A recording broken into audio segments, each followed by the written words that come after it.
श्री माँ शारदा 32वां भाग। जय ठाकुर, जय माँ। ओम शिव शिव शिव। लगभग 7 महीने बाग बाजार में व्यतीत कर श्री माँ बंगाब्द 1323 के 18वें माघ 31 जनवरी 1917 ईस्वी को जयराम बाटी के लिए रवाना हुई। मार्ग में 2 दिन कोयालपाड़ा के जगदम्बा आश्रम में रहकर वे जयराम बाटी पहुंची। श्री माँ अपने नए मकान में थी। भक्तों के लिए आकर रहने की अब और भी सुविधा हो गई थी। श्री माँ के प्राणों में भी कृपा की बाढ़ आ गई थी। वह बहाव निर्विचार सबको अमृत सागर की ओर बहाए ले जा रहा था। जयराम बाटी आने के कुछ महीने बाद से श्री माँ को अक्सर बुखार आने लगा। वे बड़ी दुर्बल हो गई। शरत महाराज अर्थात स्वामी शारदानंद जी को जब इसका पता लगा तो उन्होंने कुछ दिन भक्त समागम और दर्शन आदि बंद रखने का निर्देश दिया। इसी समय सुदूर बरिशाल से एक भक्त जयराम बाटी में उपस्थित हुआ। वह व्याकुल होकर श्री माँ के दर्शन करने और उनकी कृपा प्राप्त करने आया था, पर सेवक किसी प्रकार भक्त को श्री माँ के दर्शन न करने देते थे। भक्त की आकुल प्रार्थना भी व्यर्थ गई। भक्त और सेवक में जोर शोर से बहस छिड़ गई। शोरगुल सुनकर अंतर्यामिनी माँ अस्त व्यस्त भाव से एकदम बाहरी दरवाजे पर आ गई और कुछ विरक्ति प्रकट करते हुए सेवक से कहा, तुम क्यों नहीं आने देते? सेवक बोले, शरत महाराज ने मना किया है। अस्वस्थ शरीर में दीक्षा देने से आपका स्वास्थ्य और भी खराब हो जाएगा। श्री माँ ने कुछ उत्तेजित स्वर से कहा, शरत क्या कहेगा? हमारा आना ही इसीलिए हुआ है। मैं उसे दीक्षा दूंगी। फिर भक्त को संबोधन करके बोली, आओ बेटा, आज तुम खा लो, कल तुम्हारी दीक्षा होगी। भक्त को मांगने के पहले ही मिल गया। श्री भगवान के पास कुछ मांगना नहीं पड़ता। आंतरिक इच्छा होने से वे अंतर्यामी रूप से हृदय के सारे अभाव पूर्ण कर देते हैं। श्री माँ ने एक दिन अपनी भतीजी नलिनी से पूछा, भगवान से क्या प्रार्थना करनी चाहिए, जानती है? नलिनी ने कुछ गर्व भरे स्वर से कहा, क्यों बुआ? ज्ञान, भक्ति, आनंद, शांति, सुख, संपत्ति, यही सब? श्री माँ धीर गंभीर स्वर से बोली, नहीं, यह सब कुछ भी नहीं। भगवान के पास केवल वासना शून्य होने की प्रार्थना करनी चाहिए। वासना शून्य होने से ही निर्वाण मिलता है, मुक्ति मिलती है। तभी तो श्री माँ ने वासना शून्य होने की प्रार्थना का उपदेश दिया। ताजपुर के जमींदार वंश के मनमथनाथ चट्टोपाध्याय के साथ राधु का विवाह हुआ था। विवाह की बात पक्की हो जाने पर एक दिन ज्योतिषी को उसकी जन्म कुंडली दिखाई गई। पता चला कि राधु का वैधव्य योग है, तो भी जो होनहार है वह तो होकर ही रहेगा। ऐसा सोचकर श्री मां ने मनमथ के साथ राधु का विवाह किया। विवाह के बहुत बाद मनमथ दीक्षा के लिए श्री मां के पीछे पड़ गया। वे आत्मियों को दीक्षा नहीं देती थी, पर मनमथ को उन्होंने दीक्षा दी। इसका कारण बतलाते हुए उन्होंने कहा था कि राधु की जन्म कुंडली में जो वैधव्य योग है वह इस दीक्षा के प्रभाव से खंडित हो जा सकता है। श्री ठाकुर के नाम से विधि का विधान भी कट जाता है। वे कपाल मोचन जो हैं, श्री मां के दीक्षा दान के फल से राधु का वैधव्य खंडित हो गया था। मनमथ के चाचा भोलानाथ चट्टोपाध्याय श्री मां को समधिन न कहकर मां कहकर पुकारते थे। एक समय श्री मां भोलानाथ को चिट्ठी लिखा रही थी। कहा, लिखो बेटा। राधु की मां सुरबाला देवी ने यह सुनकर कहा, यह क्या? वह तो तुम्हारा समधी होता है। मां ने कुछ धीमे स्वर से उत्तर दिया, तो क्या हुआ? वह मुझे मां कहकर प्रसन्न होता है, उसके लिए मैं भी वही हूं। वे जगत जननी जो हैं, चराचर विश्व ब्रह्मांड के समस्त प्राणी उनकी संतान हैं। एक भक्त ने श्री मां से पूछा, मां, आप ठाकुर को किस तरह देखती हैं? कुछ क्षण चुप रहकर गंभीर स्वर से मां ने कहा, संतान की तरह देखती हूं। आहा, यह मातृभाव की परिपूर्ति है। यह ब्रह्मज्ञानी की सर्वभूतों में चैतन्य घन एक रस ब्रह्म की भांति की उपलब्धि नहीं है। यह तो चिरंतनी मां के लीला विलास की दीप्ति है।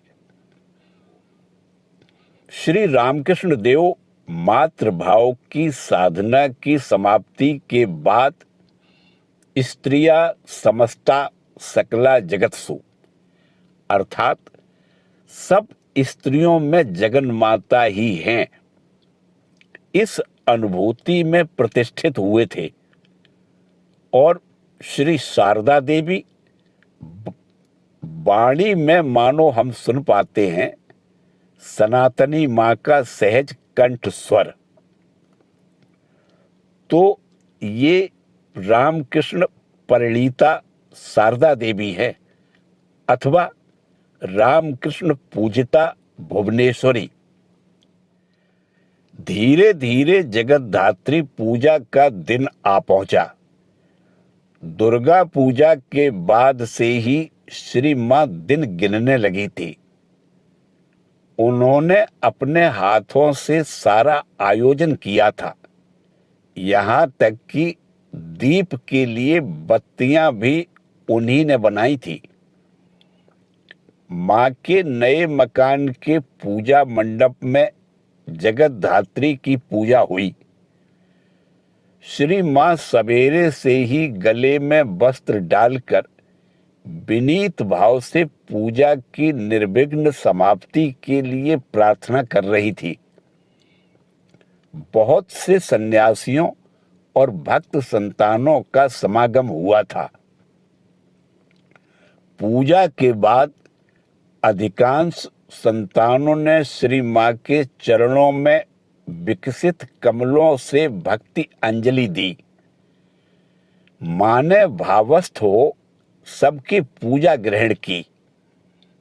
कई संतानों की ठोड़ी छूकर स्नेह चुम्बन लिया, सिर पर हाथ रखकर आशीर्वाद दिया। बाद में एक सेवक से वे कहने लगी, और भी फूल ले आओ। राखाल, तारक, शरत, खोका, योगेन, गोलाप, इनके नाम ले लेकर फूल चढ़ाओ। मेरे ज्ञात अज्ञात सब लड़कों की ओर से फूल की अंजलि दो। सेवक पुष्पांजलि देने लगे। पुण्यमयी मां हाथ जोड़कर श्री रामकृष्ण देव की ओर देखती हुई बैठी थी, स्थिर, शांत। इस भांति बहुत समय व्यतीत हो गया। बाद में उन्होंने कहा, सबके इहकाल परकाल का मंगल हो। जगत धात्री पूजा के पहले दिन एक अलौकिक घटना घटी थी, जिसने सबको चकित कर दिया था। श्री मां के भाई प्रसन्न कुमार की सबसे छोटी लड़की विमला का पैर विषाक्त होकर सूज गया था। उसे बड़े जोर का बुखार चढ़ गया। धीरे धीरे वह बेहोश हो गई। विमला का अंतिम काल उपस्थित हुआ। ऐसे समय बांकुड़ा आश्रम के डॉक्टर महाराज ने विमला को दवाई दी और आकर श्री मां से कहा, आपने कहा इसके लिए एक खुराक दवा दे दी। नाड़ी नहीं है, दवा अंदर नहीं गई, बाहर गिर पड़ी। यह सुनकर श्री मां अपने नए मकान से प्रसन्न कुमार के घर गईं। उनके भाई की स्त्री सुवासिनी ने रोते रोते मां के पैर पकड़ लिए और उनकी पदधूलि पानी में मिलाकर विमला के मुंह में डाल दी। श्री मां ने बालिका के पास बैठकर उसके सारे शरीर पर हाथ फेरा और फिर जगत धात्री की प्रतिमा के सामने हाथ जोड़कर अश्रु भरे नैनों से प्रार्थना करने लगी, माता, कल तुम्हारी पूजा होगी और बड़ी बहू फूट फूट कर रोएगी। उसी रात विमला की चेतना लौट आई। जगत धात्री पूजा के बाद से ही श्री मां का स्वास्थ्य बिगड़ने लगा। प्रायः ज्वर हुआ था, फिर छोड़ देता। तब वे फिर पूरे जोर से परिजनों और भक्तों की सेवा में लग जाती। किंतु पूस में उनका स्वास्थ्य बहुत ही खराब हो गया। उन्होंने खाट पकड़ ली। मां ज्वर की यंत्रणा से छटपटाती रहती थी। एक सेवक उनकी सेवा में नियुक्त थे। उनसे एक दिन श्री मां ने कहा, देखो बेटा, कितने दिन से पुकार रही हूं, पर कोई सुन नहीं पाया।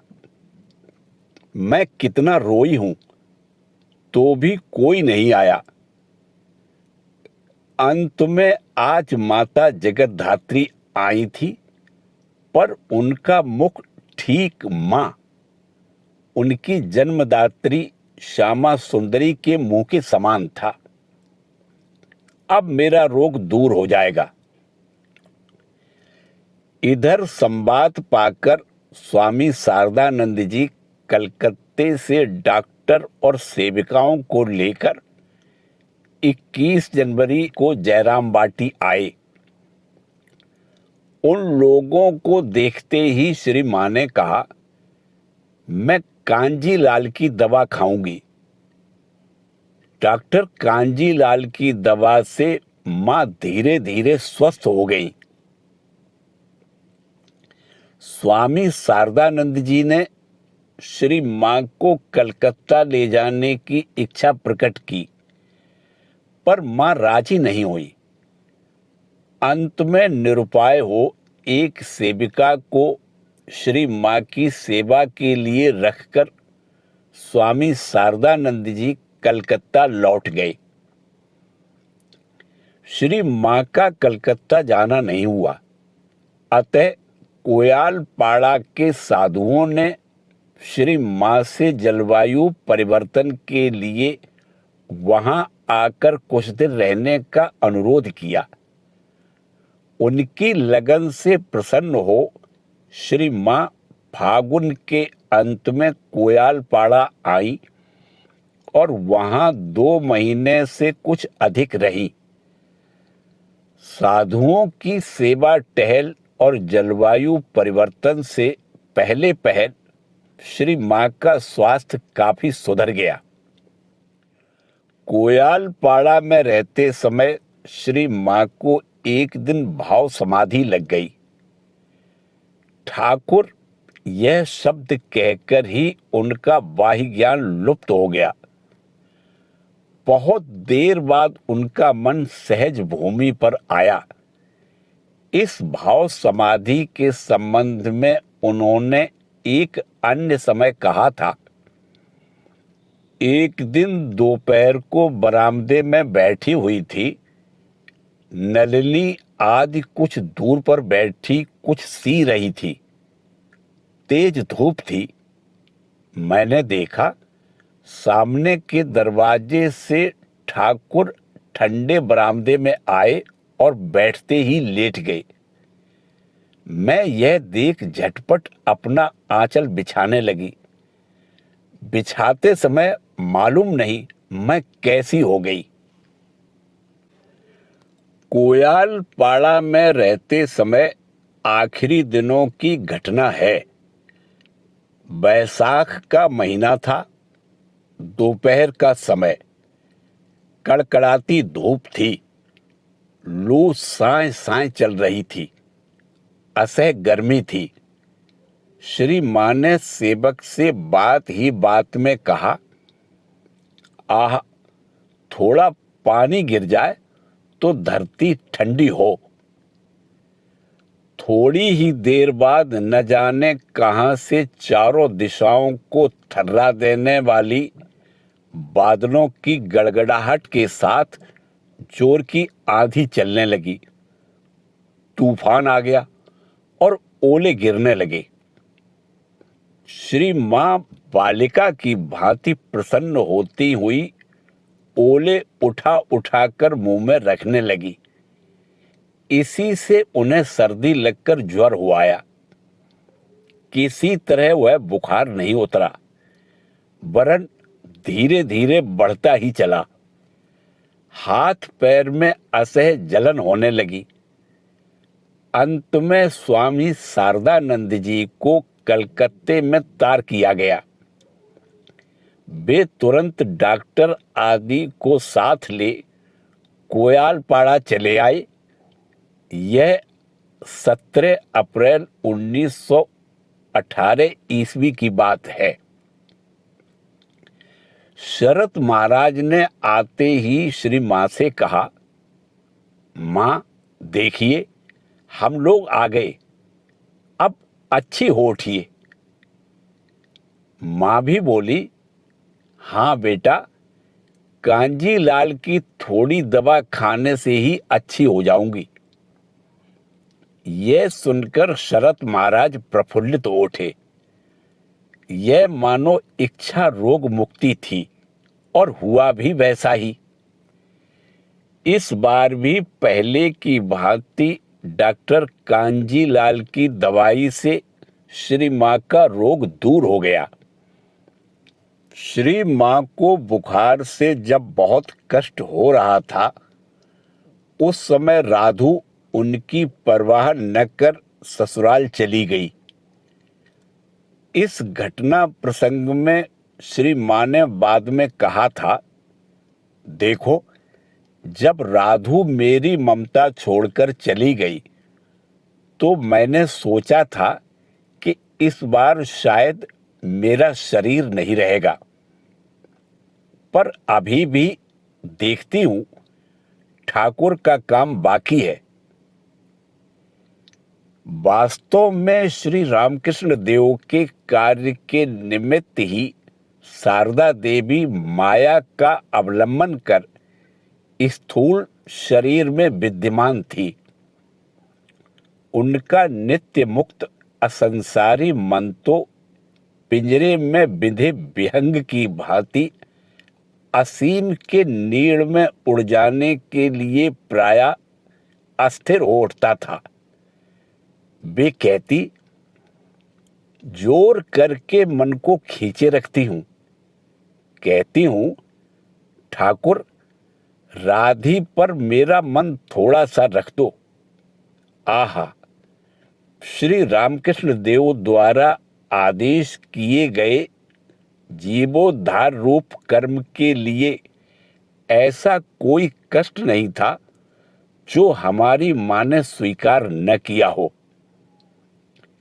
क्षमा रूपा तपस्विनी मां सब सहने वाली धरती की भांति सब कुछ अम्लान मुख से सही गई, और केवल सहा ही नहीं, वरन कितने ही पापी तापियों, अकिंचन, अभागियों के सिर पर अपनी कृपा का छत्र स्वयं ही ताने रही। शुष्क कंठ से ऊर्ध्वमुखी हुए जितने भी नर नारी थे, सबको अमृत बारी पान कराया। उन लोगों के प्राण शीतल हो गए, हृदय निर्मल हो गया। एक बार मां कलकत्ते से जयराम बाटी आ रही थी। विष्णुपुर से वे बैलगाड़ी में बैठी। राधु के मिजाज ठिकाने पर नहीं रहते थे। कोतलपुर के पास गाड़ी के पहुंचते ही वह पैर से श्री मां को ठेलती ठेलती कहने लगी, तू हट जा, तू हट जा, गाड़ी से उतर जा।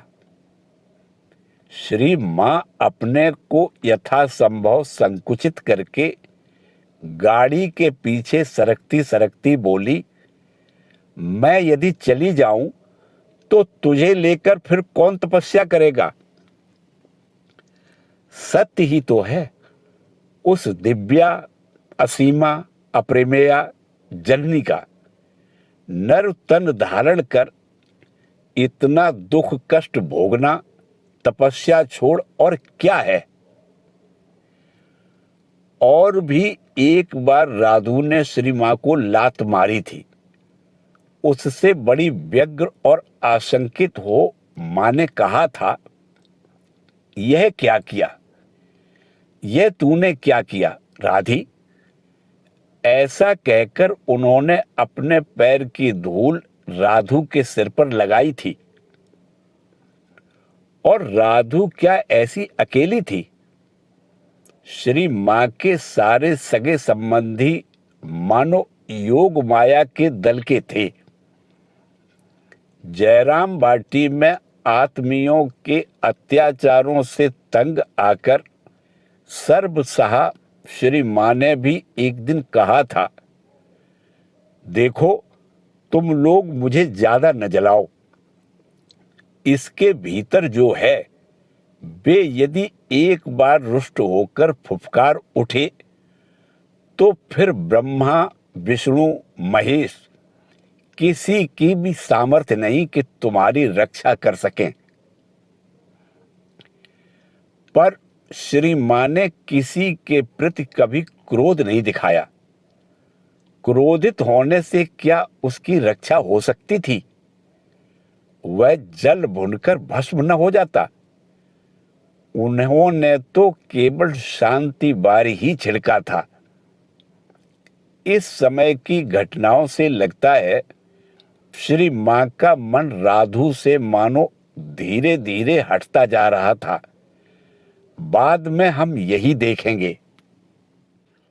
श्री मां के शरीर में धीरे धीरे थोड़ा बल आते देख सभी हर्षित हुए। एक दिन अनुकूल समय देखकर शरत महाराज ने माँ से कहा, माँ, अब की बार तो आपको छोड़कर मैं नहीं जाने का।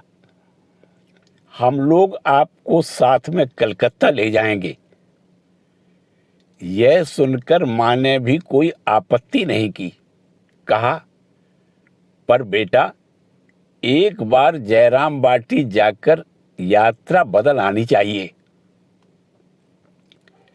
अतः 29 अप्रैल 1918 ईस्वी को श्री माँ शरत महाराज आदि के साथ जयराम बाटी आईं।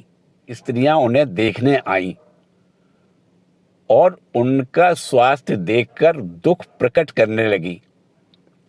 इस पर माँ बोली, हाँ, बीमारी से बहुत भुगती। शरत, कांचीलाल ये सब आ गए। माता सिंह वाहिनी की कृपा से इस बार बच गई। शरत कलकत्ता जाने को कह रहा है, सो अगर तुम सबकी राय हो तो वहां जाकर जरा स्वस्थ हो जाऊं। सभी ने आनंद पूर्वक सम्मति प्रकट की। 7-8 दिन जयराम बाटी में रहकर श्री मां का कलकत्ता जाना स्थिर हुआ। पहले राधु भी मां के साथ जाती थी। इस बार राधु उन्हें छोड़कर ससुराल चली गई थी। श्री मां ने उसके पास खबर भेजी। उसने उत्तर दिया कि वह मां के साथ नहीं जाएगी।